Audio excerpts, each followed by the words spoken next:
Our life is frittered away by detail. An honest man has hardly need to count more than his 10 fingers, or in extreme cases, he may add his 10 toes and lump the rest. Simplicity, simplicity, simplicity. I say, let your affairs be as 2 or 3, and not 100 or 1,000. Instead of 1,000,000, count half a dozen, and keep your accounts on your thumbnail. In the midst of this chopping sea of civilized life, such are the clouds and storms and quicksands and 1,001 items to be allowed for, that a man has to live, if he would not founder and go to the bottom and not make his port at all, by dead reckoning, and he must be a great calculator indeed who succeeds. Simplify, simplify. Instead of 3 meals a day, if it be necessary, eat but 1. Instead of 100 dishes, 5. And reduce other things in proportion. Our life is like a German confederacy, made up of petty states, with its boundary forever fluctuating, so that even a German cannot tell you how it is bounded at any moment. The nation itself, with all its so-called internal improvements, which, by the way, are all external and superficial, is just such an unwieldy and overgrown establishment, cluttered with furniture and tripped up by its own traps, ruined by luxury and heedless expense, by want of calculation and a worthy aim, as the 1,000,000 households in the land, and the only cure for it, as for them, is in a rigid economy, a stern and more than Spartan simplicity of life and elevation of purpose. It lives too fast. Men think that it is essential that the nation have commerce, and export ice, and talk through a telegraph, and ride 30 miles an hour, without a doubt, whether they do or not, but whether we should live like baboons or like men is a little uncertain. If we do not get our sleepers, and forge rails, and devote days and nights to the work, but go to tinkering upon our lives to improve them, who will build railroads? And if railroads are not built, how shall we go to heaven in season? But if we stay at home and mind our business, who will want railroads? We do not ride on the railroad, it rides upon us. Did you ever think what those sleepers are that underlie the railroad? Each one is a man, an Irishman, or a Yankee man. The rails are laid on them, and they are covered with sand, and the cars run smoothly over them. They are sound sleepers, I assure you. And every few years a new lot is laid down and run over, so that, if some have the pleasure of riding on a rail, others have the misfortune to be ridden upon. And when they run over a man that is walking in his sleep, and supernumerary sleeper in the wrong position, and wake him up, they suddenly stop the cars, and make a hue and cry about it, as if they were an exception. I'm glad to know that it takes a gang of men for every 5 miles to keep the sleepers down and level in their beds as it is, for this is a sign that they may sometime get up again. Why should we live with such hurry and waste of life? We are determined to be starved before we are hungry. Men say that a stitch in time saves 9, and so they take 1,000 stitches today to save 9 tomorrow. As for work, we haven't any of any consequence. We have the St. Vitus dance, and cannot possibly keep our heads still. If I should only give a few pulls at the parish bell rope, as for a fire, that is, without setting the bell, there is hardly a man on his farm in the outskirts of Concord, notwithstanding that press of engagements which was his excuse so many times this morning, nor a boy nor a woman, I might almost say, but would forsake all and follow that sound, not mainly to save property from the flames, but, if we will confess the truth, much more to see it burn, since burn it must, and we, be it known, did not set it on fire, or to see it put out and have a hand in it, if that is done as handsomely, yes, even if it were the parish church itself. Hardly a man takes a half-hour's nap after dinner, but when he wakes he holds up his head and asks, "What's the news?" as if the rest of mankind has stood his sentinels. Some give directions to be wakened every half-hour, doubtless for no other purpose, and then, to pay for it, they tell what they have dreamed. After a night's sleep, the news is as indispensable as the breakfast. Pray tell me anything new that has happened to a man anywhere on this globe, and he reads it over his coffee and rolls, that a man has had his eyes gouged out this morning on the Wachita River, never dreaming the while that he lives in the dark, unfathomed mammoth cave of this world, and has but the rudiment of an eye himself. For my part, I could easily do without the post office. I think that there are very few important communications made through it. To speak critically, I never received more than 1 or 2 letters in my life. I wrote this some years ago, that were worth the postage. The penny post is, commonly, an institution through which you seriously offer a man that penny for his thoughts, which is so often safely offered in jest. And I am sure that I never read any memorable news in a newspaper. If we read of one man robbed or murdered or killed by accident, or one house burned, or one vessel wrecked, or one steamboat blown up, or one cow run over on the Western Railroad, or one mad dog killed, or one lot of grasshoppers in the winter, we never need read of another. One is enough. If you are acquainted with the principle, what do you care for a myriad instants and applications? To a philosopher all news, as it is called, is gossip, and they who edit and read it are old women over their tea. Yet not a few are greedy after this gossip. There was such a rush, as I hear, the other day at one of the offices, to learn the foreign news by the last arrival, that several large squares of plate glass belonging to the establishment were broken by the pressure. News which I seriously think a ready wit might write a 12-month or 12 years beforehand with sufficient accuracy. As for Spain, for instance, if you know how to throw in Don Carlos and the Infanta, and Don Pedro and Seville and Granada, from time to time in the right proportions, they may have changed the names a little since I saw the papers, and serve up a bullfight when other entertainments fail, it will be true to the letter, and give us as good an idea of the exact state of ruin of things in Spain as the most succinct and lucid reports under this head in the newspapers. And as for England, almost the last significant scrap of news from that quarter was the Revolution of 1649. And if you have learned the history of her crops from an average year, you never need attend to that thing again, unless your speculations are of a merely pecuniary character. If one may judge who rarely looks into the newspapers, nothing new does ever happen in foreign parts, a French Revolution not excepted. What news? How much more important to know what that is which was never old. Kiu Hiu, great dignitary of the state of Wei, sent a man to Kong Tsui to know his news. Kong Tsui caused the messenger to be seated near him and questioned him in these terms: "What is your master doing?" The messenger answered with respect, "My master desires to diminish the number of his faults, but he cannot come to the end of them."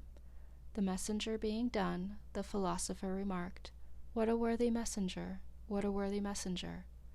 The preacher, instead of vexing the ears of drowsy farmers on their day of rest at the end of the week, for Sunday is the fit conclusion of an ill-spent week, and not the fresh and brave beginning of a new one, with this one other draggle tale of a sermon, should shout with a thundering voice, "Pause! Avast! Why so seeming fast, but deadly slow?"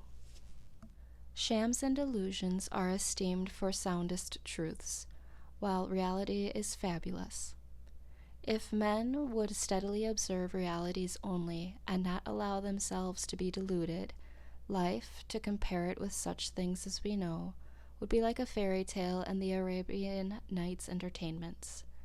If we respected only what is inevitable and has a right to be, music and poetry would resound along the streets.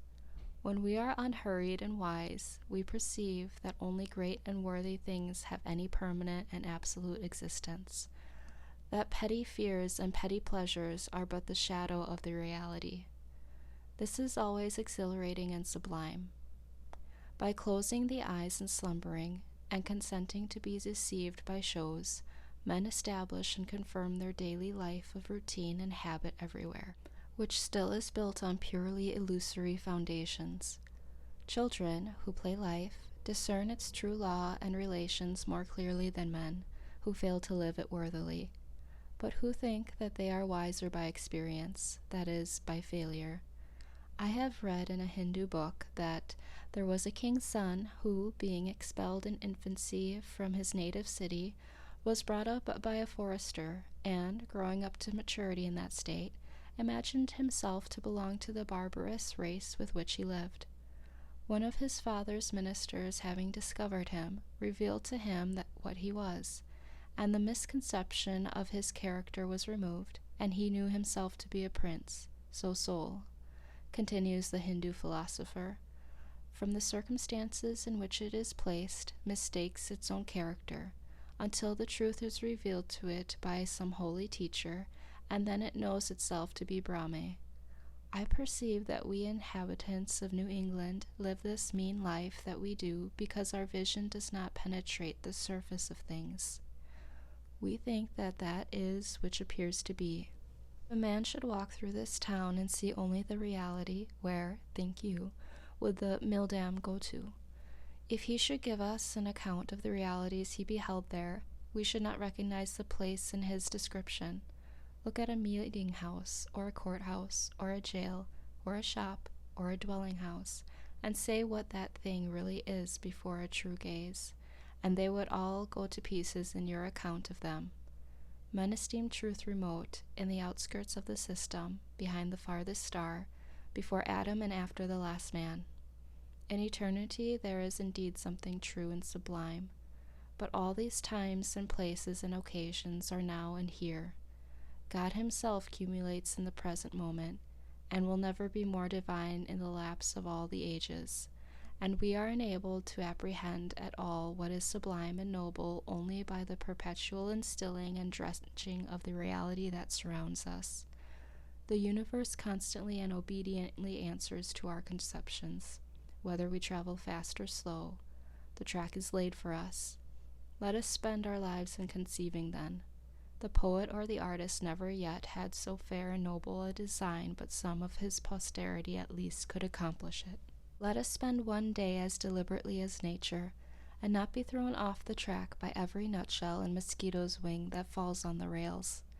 Let us rise early and fast, or break fast, gently and without perturbation. Let company come and let company go. Let the bells ring and the children cry, determined to make a day of it. Why should we knock under and go with the stream? Let us not be upset and overwhelmed in that terrible rapid and whirlpool called a dinner, situated in the meridian shallows. Weather this danger and you are safe, for the rest of the way is downhill. With unrelaxed nerves, with morning vigor, sail by it, looking another way, tied to the mast like Ulysses. If the engine whistles, let it whistle till it is hoarse for its pains. If the bell rings, why should we run? We will consider what kind of music they are like. Let us settle ourselves, and work and wedge our feet downward through the mud and slush of opinion, and prejudice, and tradition, and illusion, and appearance, that alluvion which covers the globe through Paris and London, through New York and Boston and Concord, through church and state, through poetry and philosophy and religion, till we come to a hard bottom and rocks in place, which we can call reality, and say, this is, and no mistake, and then begin, having a point d'appui, below freshest and frost and fire, a place where you might found a wall or a state, or set a lamp post safely, or perhaps a gauge, not a nilometer, but a realometer, that future ages might know how deep a freshest of shams and appearances had gathered from time to time. If you stand right fronting and face to a fact, you will see the sun glimmer on both its surfaces, as if it were a meter, and feel its sweet edge dividing you through the heart and marrow, and so you will happily conclude your mortal career. Be it life or death, we crave only reality. If we are really dying, let us hear the rattle in our throats and feel cold in the extremities. If we are alive, let us go about our business. Time is but the stream I go a-fishing in. I drink at it, but while I drink, I see the sandy bottom and detect how shallow it is. Its thin current slides away, but eternity remains. I would drink deeper, fish in the sky, whose bottom is pebbly with stars. I cannot count one. I know not the first letter of the alphabet. I have always been regretting that I was not as wise as the day I was born. The intellect is a cleaver. It discerns and rifts its way into the secret of things. I do not wish to be any more busy with my hands than is necessary. My head is hands and feet. I feel all my best faculties concentrated in it. My instinct tells me that my head is an organ for burrowing, as some creatures use their snout and forepaws, and with it I would mine and burrow my way through these hills. I think that the richest vein is somewhere hereabouts, so by the divining rod and thin rising vapors I judge, and here I will begin to mine. Reading. With a little more deliberation in the choice of their pursuits, all men would perhaps become essentially students and observers, for certainly their nature and destiny are interesting to all alike. In accumulating property for ourselves or our posterity, in founding a family or a state, or acquiring fame even, we are mortal. But in dealing with truth we are immortal, and need fear no change nor accident. The oldest Egyptian or Hindu philosopher raised a corner of the veil from the statue of the divinity, and still the trembling robe remains raised, and I gaze upon as fresh a glory as he did, since it was I in him that was then so bold, and it is he in me that now reviews the vision. No dust has settled on that robe, no time has elapsed since that divinity was revealed. That time which we really improve, or which is improvable, is neither past, present, nor future. My residence was more favorable, not only to thought, but to serious reading, than a university, and though I was beyond the range of the ordinary circulating library, I had more than ever come within the influence of those books which circulate around the world, whose sentences were first written on bark, and are now merely copied from time to time onto linen paper. Says the poet Mr. Udd, "Being seated to run through the region of the spiritual world, I have had this advantage in books. To be intoxicated by a single glass of wine, I have experienced this pleasure when I have drunk the liquor of the esoteric doctrines. I kept Homer's Iliad on my table through the summer, though I looked at his page only now and then. Incessant labor with my hands, at first, for I had my house to finish and my beans to hoe at the same time, made more study impossible. Yet I sustained myself by the prospect of such reading in future. I read one or two shallow books of travel in the intervals of my work, till that employment made me ashamed of myself, and I asked where it was then that I lived. The study may read Homer or Aeschylus in the Greek without danger of dissipation or luxuriousness, for it implies that he in some measure emulate their heroes, and consecrate morning hours to their pages.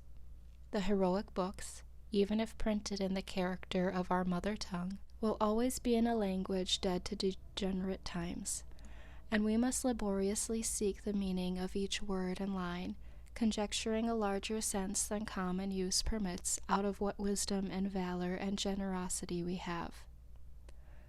The modern cheap and fertile press, with all its translations, has done little to bring us nearer to the heroic writers of antiquity. They seem as solitary, and the letter in which they are printed as rare and curious as ever. It is worth the expense of youthful days and costly hours, if you learn only some words of an ancient language, which are raised out of the trivialness of the street to be perpetual suggestions and provocations. It is not in vain that the farmer remembers and repeats the few Latin words which he has heard. Men sometimes speak as if the study of the classics would at length make way for more modern and practical studies. But the adventurous student will always study classics, in whatever language they may be written and however ancient they may be. For what are the classics but the noblest recorded thoughts of man? They are the only oracles which are not decayed, and there are such answers to the most modern inquiry in them as Delphi and Dodona never gave. We might as well omit to study nature because she is old. To read well, that is, to read true books in a true spirit, is a noble exercise, and one that will task the reader more than any exercise which the customs of the day esteem. It requires a training such as the athletes underwent, the steady intention almost of the whole life to this object. Books must be read as deliberately and reservedly as they were written. It is not enough even to be able to speak the language of the nation by which they are written, for there is a memorable interval between the spoken and the written language, the language heard and the language read. The one is commonly transitory, a sound, a tongue, a dialect merely, almost brutish, and we learn it unconsciously, like the brutes of our mothers. The other is the maturity and experience of that. If that is our mother tongue, this is our father tongue, a reserved and select expression, too significant to be heard by the ear, which we must be born again in order to speak. The crowds of men who merely spoke the Greek and Latin tongues in the Middle Ages were not entitled by the accident of birth to read the works of genius written in those languages, for these were not written in that Greek or Latin which they knew, but in the select language of literature. They had not learned the nobler dialects of Greece and Rome, but the very materials on which they were written were waste paper to them, and they prized instead a cheap contemporary literature. But then the several nations of Europe had acquired distinct, though rude, written languages of their own, sufficient for the purposes of their rising literatures. Then first learning revived, and scholars were enabled to discern from that remoteness the treasure of antiquity.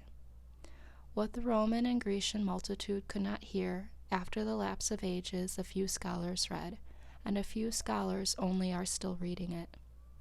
However much we may admire the orator's occasional burst of eloquence, the noblest written words are commonly as far behind or above the fleeting spoken language as the firmament with its stars is behind the clouds. There are the stars, and they who can may read them. The astronomers forever comment on and observe them. They are not exhalations like our daily colloquies and vaporous breath. What is called eloquence in the forum is commonly found to be rhetoric in the study. The orator yields to the inspiration of a transient occasion, and speaks to the mob before him, to those who can hear him. But the writer, whose more equable life is his occasion, and who would be distracted by the event and the crowd which inspire the orator, speaks to the intellect and health of mankind, to all in any age who can understand him. No wonder that Alexander carried the Iliad with him on his expeditions in a precious casket. A written word is the choicest of relics. It is something at once more intimate with us and more universal than any other work of art. It is the work of an art nearest to life itself. It may be translated into every language, and not only be read, but actually breathed from all human lips. Not be represented on canvas or in marble only, but be carved out of the breath of life itself.